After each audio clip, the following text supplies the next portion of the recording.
It's day 3 guys और मैं vlog कर रहा हूँ। ऐसा पहली बार हुआ है 7-8 सालों में कि मैं व्लॉगिंग के मेरे पूरे करियर में मैंने 3 दिन कभी व्लॉग नहीं किया, क्योंकि कभी कुछ हो जाता था, कभी कुछ हो जाता था, कभी मुझे लगता था कि मैं सही नहीं कर रहा हूँ, कभी मुझे लगता था व्यूज़ नहीं आ रहे। व्यूज़ तो अभी भी नहीं आ रहे, व्यूज़ तो अभी भी नहीं आ रहे। बहुत कम आ रहे पहले से। पहले 500-600 ईजिली आ जाते थे, बट अभी मैं व्यूज़ का भूखा हुई ही नहीं। अभी मैं भूखा हूँ कंसिस्टेंसी का। कंसिस्टेंसी चाहिए लाइफ के हर चीज़ में, हर चीज़ में भी नहीं बट एटलीस्ट जो भी कर रहा हूँ, थोड़ी सी चीज़ें, पढ़ाई हो गई या फिर ब्लॉगिंग हो गया, तो इसको सेलिब्रेट करने के लिए अभी हम जाएंगे दूध लाने। दूध लाएंगे और 5 रुपये का बॉर्नविटा पैकेट। सेलिब्रेट नहीं कर रहे हैं, मुझे थोड़ा सा एसिडिटी लग रहा है, इसलिए जाके ठंडा दूध लेके आ रहा हूँ मैं। वैसे रूम पे रहता है मेरा टेट्रा पैक, बट अभी ठंडा दूध लाएंगे और उसमें बॉर्नविटा डाल के पियेंगे मस्त।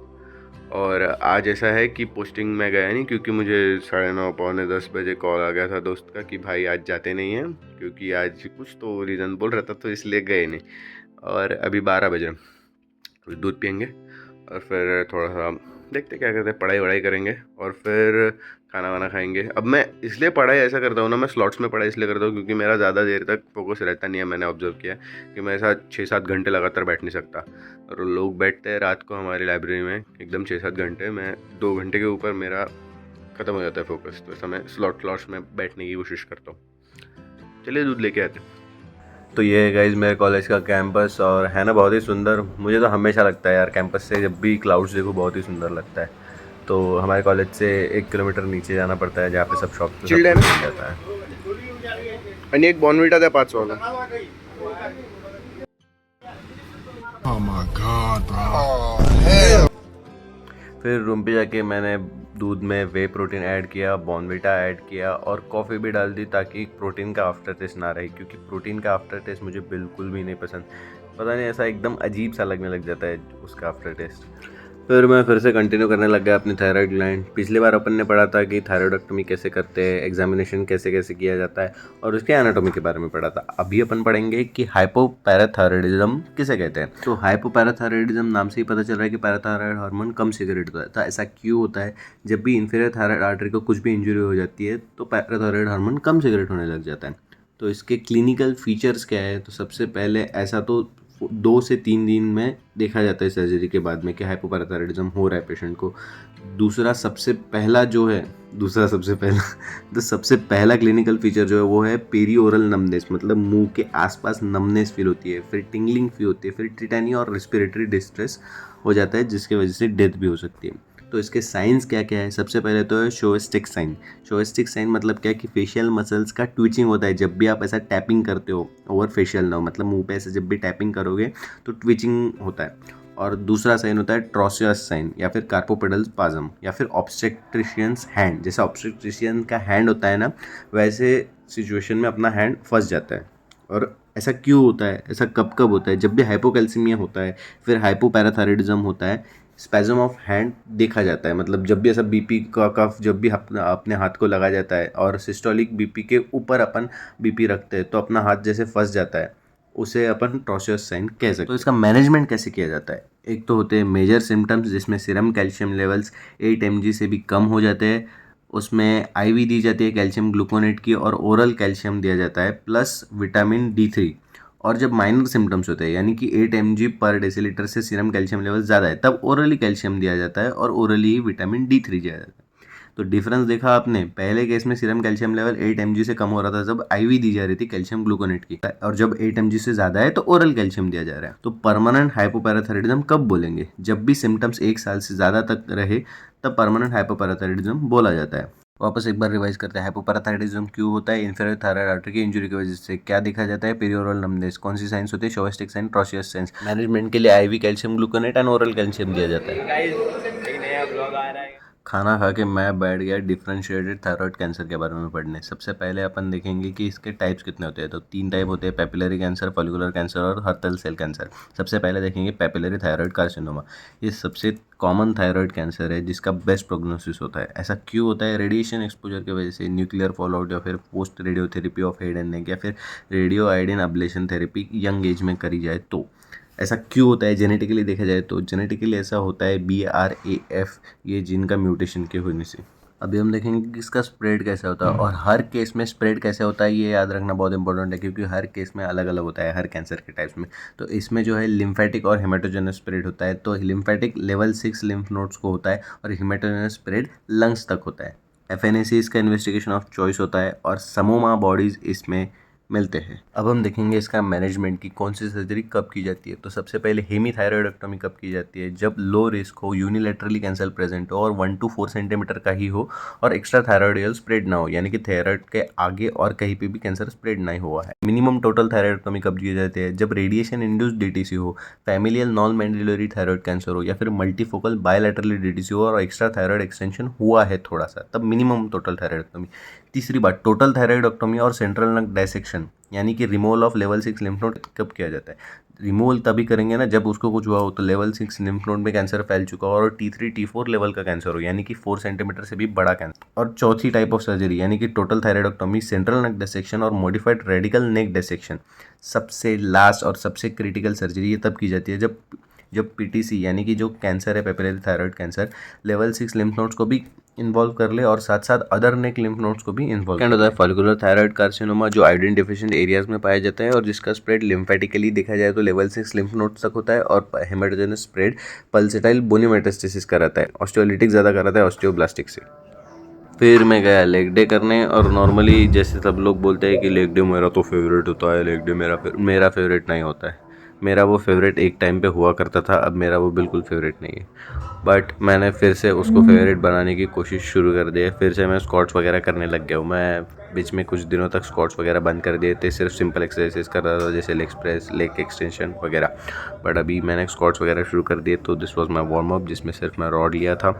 आई am not a trainer but मैं 3 साल से वर्कआउट कर रहा हूँ एंड आई थिंक मेरी ठीक ठाक बॉडी है। एज ए स्टूडेंट स्टडीज़ के साथ मैनेज करते हुए तो आई कैन टेल कि स्क्वाट्स करते वक्त तुम जितना डीप जा सको उतना डीप जाने की कोशिश करो, जितना डीप जा सको उतना।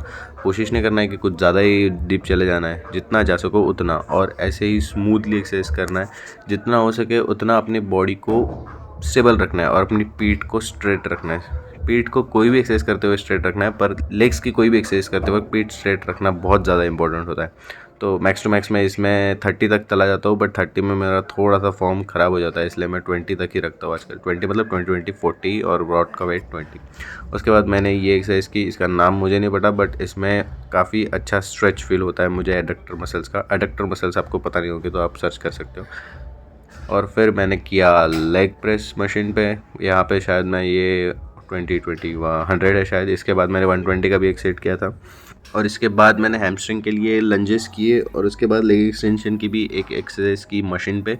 बट आफ्टर दैट मैंने कुछ रिकॉर्ड नहीं किया क्योंकि लेग्स के वक्त इंसान बहुत ज़्यादा थक जाता है, और जो रिकॉर्ड कर पाए मतलब लेग्स ही तुमने अच्छे से नहीं मारे, ऐसा मुझे लगता है। ऐसा है हम 3 लोग, नहीं मिडल फिंगर थी, ऐसा क्या बना हाँ ऐसे आते हैं, फिर हम 3 लोग घूमते हैं। हेलमेट इसलिए नहीं पहना है क्योंकि 3 लोग हैं तो कुछ फायदा ही नहीं। 2 best friends and 1 driver. ਹੱਸਦੇ ਚਿਹਰਿਆਂ ਦਾ ਮਤਲਬ ਇਹ ਨਹੀਂ ਹੁੰਦਾ ਕਿ ਉਹਨਾਂ ਨੂੰ ਕਦੇ ਕੋਈ ਤਕਲੀਫ ਨਹੀਂ ਹੁੰਦੀ। ਉਹਦਾ ਮਤਲਬ ਇਹ ਹੁੰਦਾ ਕਿ ਇਹਨਾਂ ਨੂੰ ਤਕਲੀਫਾਂ ਨਾਲ ਡੀਲ ਕਰਨਾ ਹੁੰਦਾ। बिल्कुल सही। ये गजानन महाराज का मंदिर है, और हर थर्सडे में एक तो इस मंदिर आता हूँ या फिर स्वामी समर्थ के मंदिर जाता हूँ। कभी इसके साथ आता हूँ तो कभी मेरा एक दोस्त है उसके साथ आता हूँ, बट आता ज़रूर हूँ। वैसे तो मैं बिलीव नहीं करता इस सब पे, बट कुछ कुछ मंदिर होते हैं जहाँ पे मुझे जाने का मन करता है, वहाँ मैं जाता हूँ। और हर थर्सडे को यहाँ पे ऐसा भंडारा रखा जाता है जहाँ पे मस्त मस्त खाना रहता है भाई। आज दाल चावल लिया था मैंने और शीरा लिया था, शीरा यानी कि हलवा। एकदम स्पष्ट दिसतोय, राहू द्या सोडून दे। क्या बात है, थँक्यू।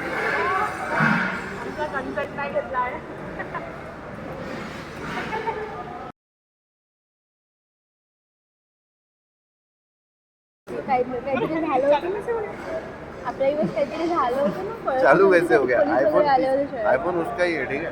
तो भी चलाता नहीं आता मेरे को। चालू कैसे हो गया? I still have lags कि बैक कैसे जाते हैं।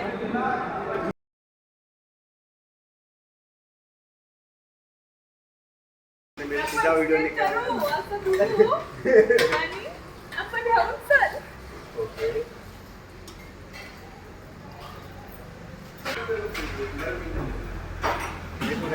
आज का जो खाना था वो दाल थी, चावल थी, रोटी थी, बट जो शीरा था वो इतना अच्छा था ना, इतना अच्छा था। उसमें जो घी था वो मेरे घर से भी ज़्यादा अच्छा लग रहा था। भंडारे में खाना आया हूँ ऐसा लग रहा है, फूड रिव्यू दे रहे हैं। चलो अभी हम निकलते हैं। मेरा जो कैमरा मैंने थक गया ऐसा लग रहा है। देखो गाइस, आप अगर देख नहीं पा रहे हो बट बहुत एक्सट्रीमली ज़ोर से बारिश आ रही है और हम यहाँ पे रचना रिंग रोड स्टेशन के पास उतरे हुए हैं। ये दो लकड़ियाँ बेचारी यहाँ पे ऐसी खड़ी है, बेचारा बहुत बुरा लग रहा है इनको ऐसा खड़ा रखते हुए मुझे, बट ठीक है। इतनी सुंदर सुंदर कन्याएं थी मेरी साथ, बट अभी ऐसे खड़ा रख रहा है। और बहुत ज़्यादा बारिश आ रही है, बहुत ज़्यादा। हम गीले पूरे के पूरे गीले होते होते बच गए। हाँ अच्छा, तो बस अभी निकलते हैं बारिश रुकने के बाद, बट मज़ा आ रहा है, मज़ा आ रहा है guys. I am not a beach, अब मेरे नाम का मंदिर नहीं बनेगा। दिन ख़त्म किया मैंने, बचा कुचा जो भी थायराइड ग्लैंड का पढ़ना बाकी था वो पढ़ के, जिसमें आता है हाइपरथायराइडिज्म। हाइपरथायराइडिज्म के क्लिनिकल फीचर्स होते हैं weight loss despite good appetite, मतलब अच्छा खाना खा रहा है इंसान फिर भी वेट बढ़ ही नहीं रहा है, टैकीकार्डिया हो रहा है, ट्रेमर्स आते हैं, हीट इंटॉलरेंस आता है और ओलिगोमेनोरिया रहता है फीमेल्स में। हाइपरथायराइडिज्म के कॉजेज़ क्या क्या है? Graves disease, solitary toxic nodule होना, या फिर प्लमर्स डिसीज़ होना, या फिर जोस बेस्ड ऑफ फिनोमेना सिंपल मतलब आयोडीन इंड्यूस्ड हाइपरथायराइडिज्म हो जाना, और टीएसएच सिक्रेटिंग पिट्यूटरी एडिनोमा हो जाना। पिट्यूटरी एडिनोमा हो जाएगा तो क्या होगा? टीएसएच सिक्रेशन ज़्यादा हो जाएगा, जिसकी वजह से फॉलिकुलर स्टिमुलेशन ज़्यादा होगा, जिसकी वजह से सिक्रेशन ज़्यादा होगा। तो इसका मैनेजमेंट कैसे करते हैं? मैनेजमेंट के लिए सिर्फ अगर ड्रग्स दे रहे हैं तो प्रोपाइल थायोयूरासिल और कार्बिमाजोल देते हैं। तो अभी अपन देखेंगे ग्रेव्स डिसीज़। ग्रेव्स डिसीज़ ये एक ऑटो इम्यून कंडीशन है जो मोस्टली फीमेल्स में पाई जाती है और जिसका कॉज हाइपरथायराइडिज्म होता है। ऐसा क्यों होता है? ऐसा इसलिए होता है क्योंकि थायराइड रिसेप्टर एंटीबॉडीज़ बनने लग जाती है बॉडी में। और इसके साथ साथ कौन से डिसीज़ होते हैं? पर्निशियस एनीमिया और माइस्थेनिया ग्रेविस देखा जाता है। तो इसकी क्लिनिकल फीचर्स क्या है? क्लिनिकल फीचर्स में 5 आई साइंस है। जो आई साइंस है वो कैसी है वो आप यूट्यूब पे देख सकते हैं, बट मैं सिर्फ आप यहाँ पे नाम बताऊंगा। वो होती है von Graefe's sign, Dalrymple sign, Joffroy's sign, Mobius sign and Stellwag's sign. तो ग्रेव्स डिसीज़ का मैनेजमेंट कैसे किया जाता है? तो सबसे पहले ये पेशेंट के स्टेटस के अकॉर्डिंग किया जाता है। अगर बच्चा हो तो सिर्फ ड्रग्स देंगे, अगर प्रेग्नेंट लेडी हो तो प्रोपाइल थायरोयूरेसिल ही देंगे, एडल्ट पेशेंट हो तो विदाउट गॉइटर हो तो ड्रग्स देंगे रेडियो आयोडीन अब्लेशन के पहले, और अगर गॉइटर भी हो साथ में तो पहले ड्रग्स देंगे और फिर सर्जरी करेंगे। जो एल्डरली पेशेंट्स होते हैं जिनके कुछ अलग अलग कोमॉर्बिडिटीज़ भी होते हैं उनको पहले ड्रग्स देंगे फिर रेडियो आयोडीन अब्लेशन करेंगे। और अगर किसी को एक्सटेंसिव साइंस दिख रहे हो तो पहले ड्रग्स देंगे और उसके बाद सर्जरी करेंगे। और सर्जरी के केस में टोटल थायराइडेक्टोमी ज़्यादा प्रेफर की जाती है सब टोटल और नियर टोटल थायराइडेक्टोमी के। आज की ट्यूशन यही समाप्त करते हैं, मिलते हैं अगले वीडियो में।